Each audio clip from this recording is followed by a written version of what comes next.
Text 22. The Supreme Personality of Godhead, who is greater than all, is attainable by unalloyed devotion. Although he is present in his abode, he is all-pervading and everything is situated within him.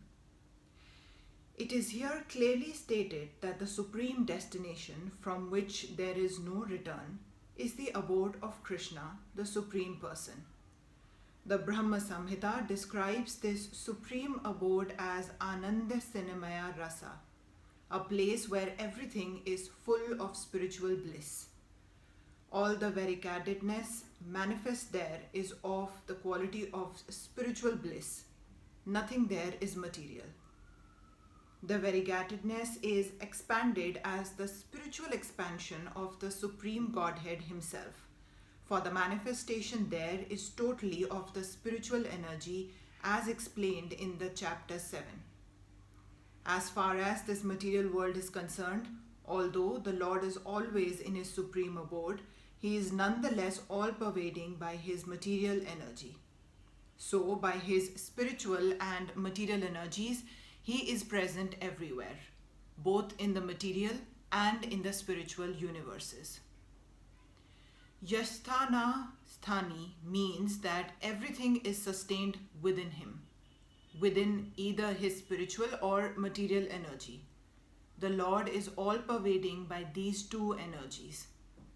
To enter Krishna's supreme abode or the innumerable Vaikuntha planets is possible only by bhakti, devotional service, as clearly indicated here by the word bhaktya. No other process can help one attain that supreme abode. The Vedas also describe the supreme abode and the supreme personality of Godhead. In that abode, there is only one supreme personality of Godhead whose name is Krishna.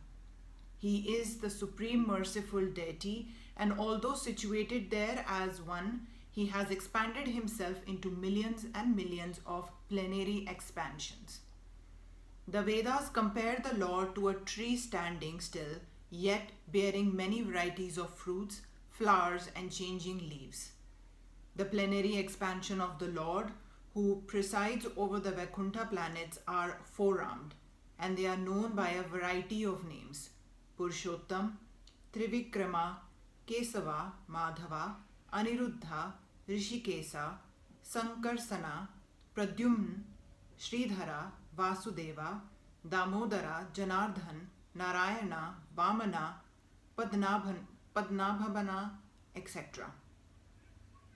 The Brahma Samhita also confirms that although the Lord is always in the supreme abode, Goloka Vrindavan, He is all-pervading so that everything is going nicely. As stated in the Vedas, His energies are so expansive that they systematically conduct everything in the cosmic manifestation without a flaw, although the Supreme Lord is far, far away.